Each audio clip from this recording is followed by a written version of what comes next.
न 9 मन तेल होगा न राधा नाचेगी की कहावत भारत सरकार की हर घर नल हर घर जल योजना पर पूरी तरह लागू होती दिखाई पड़ रही है।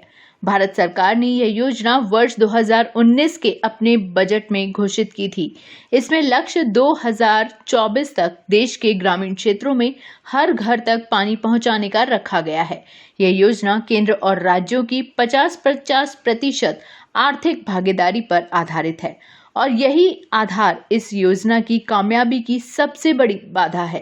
केंद्र की अलग अलग योजनाओं में दोनों की भागीदारियां अलग अलग हैं और तो और इस योजना में भी राज्यों की हिस्सेदारी अलग अलग है। जैसे उत्तराखंड, हिमाचल प्रदेश जैसे पहाड़ी राज्य जिन्हें केवल 10% हिस्सा देना पड़ता है, वहां इस योजना का 90% खर्च केंद्र वहन करता है, जबकि केंद्र शासित प्रदेशों में इस योजना पर होने वाला पूरा 100% खर्च केंद्र उठाता है।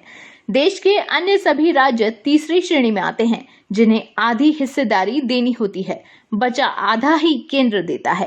पहले ऐसी योजनाओं में केंद्र की यह हिस्सेदारी 90% तक रही है। भले अब केंद्र हिस्सेदारी में इस बदलाव के लिए वित्त आयोग की सिफारिशों की आड़ ले रहा हो, लेकिन किसी भी राज्य को, फिर चाहे वह राजस्थान, मध्य प्रदेश या छत्तीसगढ़ कोई भी हो, उसे यह परिवर्तन रास नहीं आ रहा। राज्यों के अपने अपने तर्क हैं, लेकिन यह फरियाद सबकी समान है कि उनकी वित्तीय स्थिति इस बड़ी भागीदारी को झेलने की नहीं है। मंदी से जूझ रही राज्यों की अर्थव्यवस्था के लिए कोड़ में खाज का काम कोरोना ने किया है। महाराष्ट्र और गुजरात जैसे विकसित राज्य भी गहरे संकट में आ गए हैं, तब विकास को तरसते अन्य राज्यों की तो बिसात ही क्या है। सभी आए दिन केंद्र से मदद की गुहार लगा रहे हैं। जब उनके पास अपने नियमित खर्चों को ही पूरा करने का जुगाड़ नहीं है, तब ऐसी विशेष योजनाओं के लिए अतिरिक्त आर्थिक संसाधन जुटाना उनके लिए बहुत टेढ़ी खीर साबित हो रहा है। राजस्थान जैसे राज्य की हालत तो और भी खराब है। भौगोलिक दृष्टि से देश के सबसे बड़े राज्य का गौरव ऐसे मौकों पर उसे भारी पड़ रहा है। आबादी फैली हुई है, किसी भी सेवा को वहां तक पहुंचाने पर खर्च ज्यादा होता है और लाभ गिनती के लोगों को मिल पाता है। गांव से दूर छोटी छोटी ढाणियों की बसावट को तो बहुत से नीति निर्माता जानते भी नहीं होंगे। इस योजना की ही बात करें तो नए प्रावधानों के मुताबिक राजस्थान को अपना हिस्सा चुकाने के लिए करीब करीब 75,000 करोड़ रुपए चाहिए, जो आज के हालात में मुश्किल ही नहीं नामुमकिन है।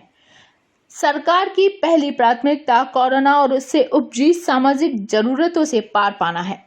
लंबा चौड़ा रेगिस्तानी क्षेत्र उसकी एक और कमजोरी है। इन्हीं कारणों से वह अपने लिए विशेष दर्जे की मांग करता रहा है।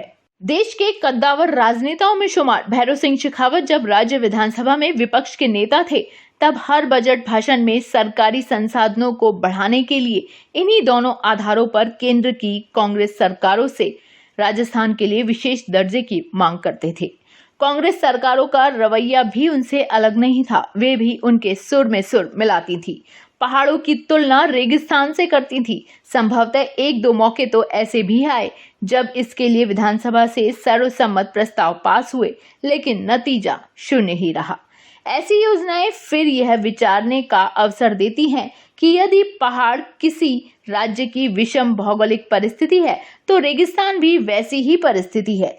देने के हजार रास्ते हैं। यदि बिहार, उड़ीसा और जम्मू कश्मीर को विशेष पैकेज मिल सकता है, तो वैसा ही पैकेज नक्सल क्षेत्र के चलते छत्तीसगढ़, बंटवारे के बाद प्राकृतिक संसाधनों की कमी झेल रहे मध्य प्रदेश या फिर बड़े और रेगिस्तानी क्षेत्र वाले राजस्थान को क्यों नहीं मिल सकता।